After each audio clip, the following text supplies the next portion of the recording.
22 September new York যেতে পারেন doctor Mohammad Yunus. BDR হত্যাকাণ্ডে পুনর্তদন্তে আসল রহস্য উন্মোচিত হবে বলেছে বিএনপি। বৈধ অবৈধ অস্ত্র উদ্ধারে রাত 12টা থেকে যৌথ অভিযান। সমন্বয়ক রিফাত রশিদের বিরুদ্ধে প্রতারণার অভিযোগ নারী শিক্ষার্থীর।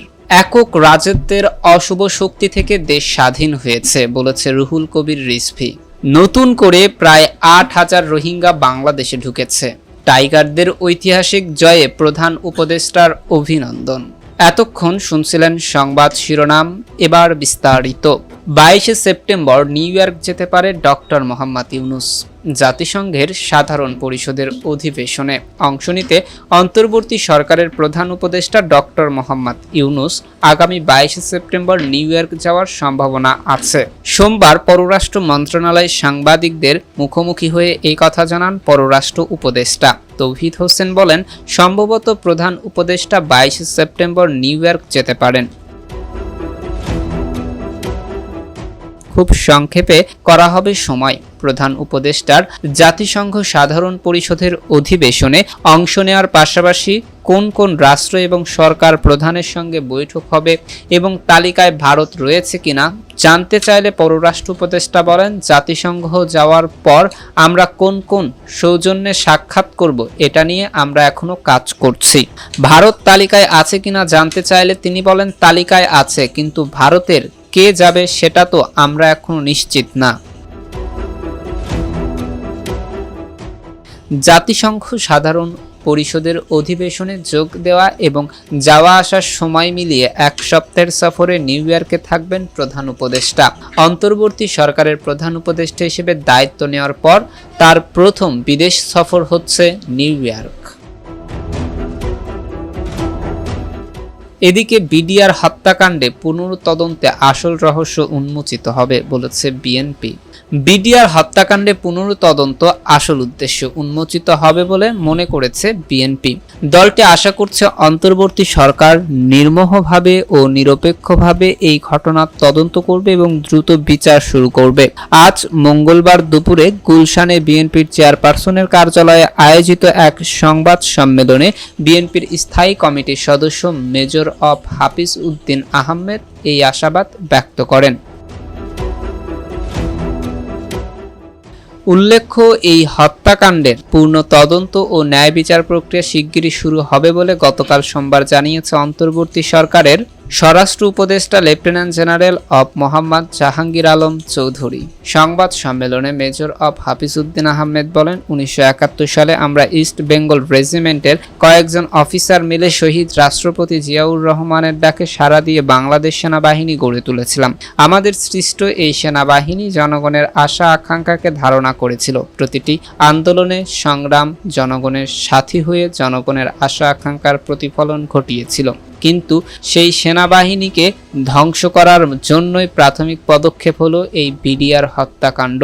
2009 সালের 25 থেকে 26 ফেব্রুয়ারি ঢাকার পিলখানায় বিডিআর সদর দপ্তরে 57 জন চৌকুশ সেনা কর্মকর্তা সহ 74 জন নারকীয়ভাবে হত্যা করা হয়। হাফিজ উদ্দিন আহমেদ বলেন, ওই বিডিআর হত্যাকাণ্ডের ঘটনায় অনেক নিরীহ ব্যক্তি শাস্তি পেয়েছে, আবার অনেক দোষী ব্যক্তি শাস্তির আওতার বাইরে চলে গিয়েছে। তিনি বলেন, অল্প সময়ের মধ্যে তারা এই হত্যাকাণ্ডের সুষ্ঠু বিচার দেখতে চান। এতে ক্ষতিগ্রস্ত পরিবারগুলো কিছুটা হলেও শান্তি পাবে। এই ঘটনায় পুনর্তদন্ত এবং পুনর্বিচার বর্তমানে অন্তর্বর্তী সরকারের বিএনপি সার্বিকভাবে সহযোগিতা করবে বলেও আশ্বাস দেন হাফিজ।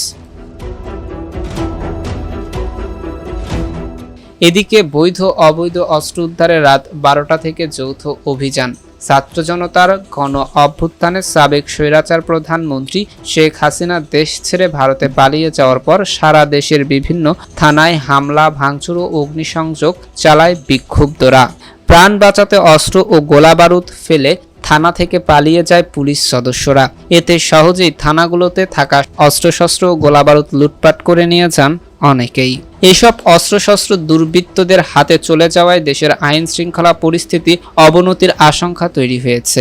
এমন পরিস্থিতিতে অন্তর্বর্তীকালীন সরকারের পক্ষ থেকে লুট হওয়া অস্ত্র জমা দেওয়ার আহ্বান জানানো হয়। তা না হলে অবৈধ অস্ত্র ব্যবহারকারীদের বিরুদ্ধে কঠোর ব্যবস্থা নেওয়ার হুঁশিয়ারি দেওয়া হয়। এরপর তেমন সাড়া না মেলায় লুট হওয়া অস্ত্র এবং অন্যান্য অবৈধ অস্ত্র উদ্ধারে অভিযান চালানোর ঘোষণা দেওয়া হয়।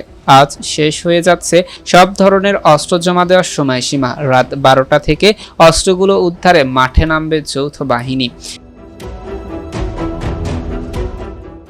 আইন শৃঙ্খলা বাহিনী সূত্রে জানা গেছে, পুলিশের লুণ্ঠিত অস্ত্র উদ্ধার স্থগিত, কিন্তু জমা দেওয়া হয়নি এমন অস্ত্র জব্দ এবং অবৈধ অস্ত্র উদ্ধার সহ এর কারবারি ও ব্যবহারকারীদের বিরুদ্ধে আইনানুগত ব্যবস্থা গ্রহণ করা হবে। বিশেষ করে গণ আন্দোলনের রূপ নেওয়া বৈষম্য বিরোধী ছাত্র আন্দোলনের সময় যাদের হাতে অস্ত্র দেখা গেছে, যারা অবৈধ অস্ত্র প্রদর্শন এবং নির্বিচারে গুলিবর্ষণ করেছে এবং যারা অস্ত্র মামলার আসামি, তাদের সবাইকে ধরা হবে।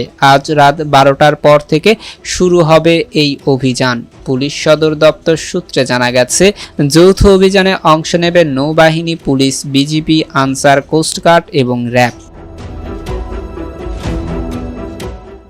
অস্ত্র জমা দেওয়া সংক্রান্ত জারি করা নির্দেশনায় বিভিন্ন থানা থেকে লুটপাট করা অস্ত্র মোতায়েন রয়েছে, তেমনই রয়েছে বৈধ অস্ত্রের কথাও।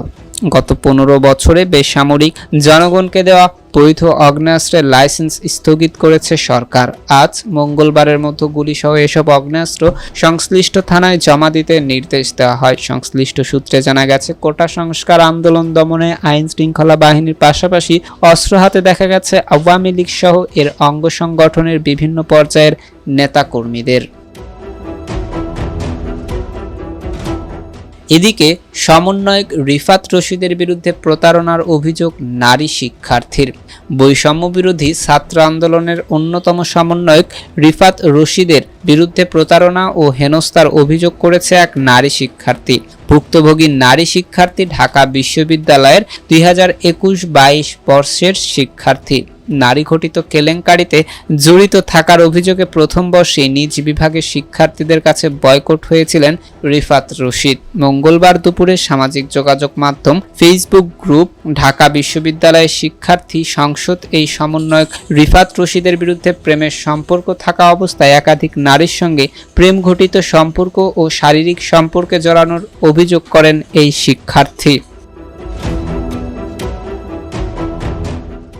এমনকি অভিযোগের বিষয় কাউকে জানালে ভুক্তভোগীর আপত্তিকর ছবি প্রকাশ করে দেওয়ার হুমকিও দেন রিফাত রশিদ। রিফাত রশিদ ঢাকা বিশ্ববিদ্যালয়ের আন্তর্জাতিক সম্পর্ক বিভাগের 2020-21 শিক্ষাবর্ষের শিক্ষার্থী। তিনি বৈষম্য বিরোধী ছাত্র আন্দোলনের সমন্বয়ক হিসেবে পরিচিত। একই সাথে তিনি ডাকসুর সাবেক সমাজসেবা সম্পাদক আক্তার হোসেনের নেতৃত্বাধীন গণতান্ত্রিক ছাত্র শক্তির সক্রিয় সদস্য। ফেসবুক পোস্টে অভিযোগের বিষয়ে ভুক্তভোগীর নারী শিক্ষার্থী উল্লেখ করেন, আমার সাথে রিফাত রশিদের প্রেমের সম্পর্ক ছিল। সম্পর্কে থাকা অবস্থায় সে আমাকে অসুস্থ করেছে এবং বারংবার আত্মহত্যার প্ররোচনা দিয়েছে। এমনকি নিজের পরিবার, বন্ধুবান্ধব, পলিটিক্যাল সার্কেল সহ র্যান্ডম মানুষজন এবং নিজের বিষয়ে প্রতিনিয়ত মিথ্যাচার করতেন তিনি অভিযোগ করেন, আমার সঙ্গে সম্পর্ক থাকা অবস্থায় বিভিন্ন মেয়ের সঙ্গে প্রেমের সম্পর্ক এবং আপত্তিকর মেলামেশা করেন রিফাত। এমনকি তার বেস্ট ফ্রেন্ড সহ একাধিক বান্ধবীর সঙ্গে তার শারীরিক ঘনিষ্ঠতার প্রমাণ পাই আমি। এসব জানাজানি হওয়ার পর ধামাচাপা দেওয়ার চেষ্টা এবং পরবর্তী সময়ে হুমকি দেন বলে জানান ওই নারী শিক্ষার্থী। তিনি বলেন, আমার কাছে ধরা খেয়ে এক্সপোজ এড়ানোর জন্য বিভিন্নভাবে ম্যানিপুলেট করার চেষ্টা করে রিফাত। এ সময় সে আমাকে নানাবিধ হুমকি প্রদর্শন করেছে এবং পরবর্তীতে ব্যর্থ হয়ে ইমোশনাল নাটকের আশ্রয় নিয়েছে। অভিযোগের বিষয়ে কাউকে জানালে ভুক্তভোগীর ব্যক্তিগত ছবি ভাইরাল করে দেওয়ার হুমকিও দেন রিফাত রশিদ। এই সংক্রান্ত হোয়াটসঅ্যাপে অভিযুক্ত রিফাত রশিদ ও ভুক্তভোগী নারী শিক্ষার্থীর কথোপকথনের কিছু স্ক্রিনশট প্রতিবেদকের কাছে এসেছে। এতে দেখা যায় ভুক্তভোগী যেন কাউকে অভিযোগ না করে সেই জন্য তাকে প্রভাবিত করার চেষ্টা করেন রিফাত রশিদ। এক পর্যায়ে এতে ব্যর্থ হওয়ার অভিযোগকারী নারীর ব্যক্তিগত ছবি ভাইরাল করার হুমকি দেন তিনি। একটি খুদে বার্তায় রিফাত লেখেন, পোস্ট দেওয়া তো সলিউশন না, সলিউশন চাইলে সলিউশন করি। এটা তো ফেসবুক পোস্ট দিয়ে হবে না, আপনি পোস্ট করবেন, আমি সব হারায়া আপনার সব ছবি ভাইরাল করব। একটা কেওয়াজ হবে।